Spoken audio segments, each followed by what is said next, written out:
everyone, and thank you again to all of you that participated in the hundreds of button auctions that we had with this huge collection that belonged to a lady who was very big in the National Button Society back in the 1950s and 60s.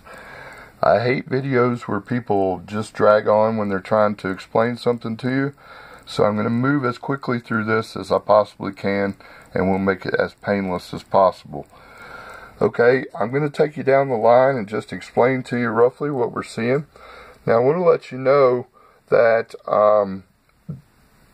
most of these that you're seeing in the bags over here like this, well, they were put up for auction and they didn't meet my opening bid price, and I just took them back down. So we've got a lot of really good buttons here that didn't meet their opening bid and were not put back up for auction again. Let's start down here on the end with this little box. What I saw mostly in here, to me, looked like mostly the modern glass buttons. And when I say modern, I only mean up to the 60s. This lady did pass away in 1971. She was not active for the last few years of her life. And so there's all of it had to have been purchased before like 1968. And again, a lot of the buttons that you see in here and in this collection, and even what we have left, which is a whole lot, there's a bunch of buttons here that I didn't even put up for auction. But anyway, the stuff that you're seeing was actually out on display at the shows that she participated in back then. And of course they were all classified the way that the Button Society members do it.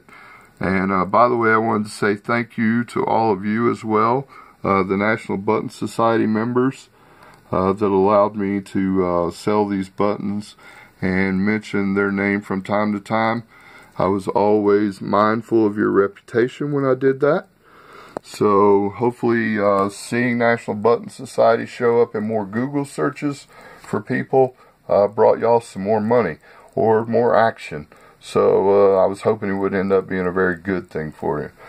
Okay, here we have some buttons in bags here. These just look like a bunch of strands up at the top.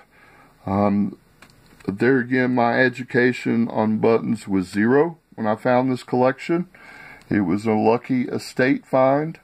You're going to get the ribbons, the last two ribbons that are left here, because I gave the other ones away to some people that spent a lot of money with me, to be honest with you, on this collection. So they got some of the older buttons from the earlier 50s. But we have one from 1958 and one from 1962.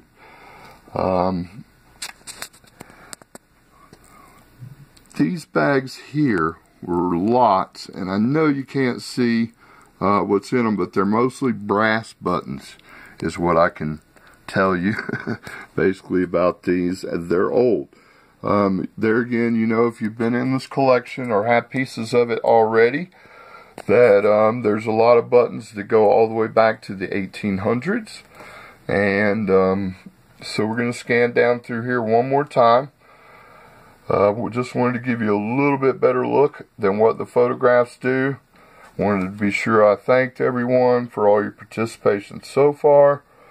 And this is what we got left. This is going to be the end. This is what is left. And there, like I said, there's a bunch that I didn't put up for auction ever, but I guess I've just gotten tired of buttons now, and I need to get these moving on out of my stock to make room for other collections that I have coming in. So you guys come back and see me anytime. It's not always buttons. I find all kinds of interesting things. I want you all to have a great holiday, Merry Christmas, Happy New Year, and enjoy what you get here. I wish good luck to all the bidders on this, and thanks again. Gotta go.